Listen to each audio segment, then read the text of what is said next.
යමු අපි ගීතය තුළට. මේ සුභාෂී රසවත් කරා.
ඇත්තටම විශිෂ්ට ගැයුමක්.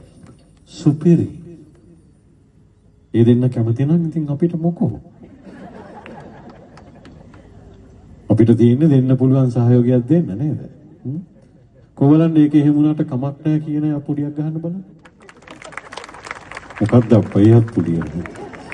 දෙනවා නම් ඉතින් සම්පූර්ණ ආශිර්වාදයක් දෙන්න ඕනේ ඉතින්. කොහොමද? මම මොකද නෙවෙයි කිව්වේ මම කිව්වේ ගීත ගායනා. හොඳයි මේ මගේ S2කට කඳුළු වෙන පණිවිඩයක් කියවලා තිබුණා.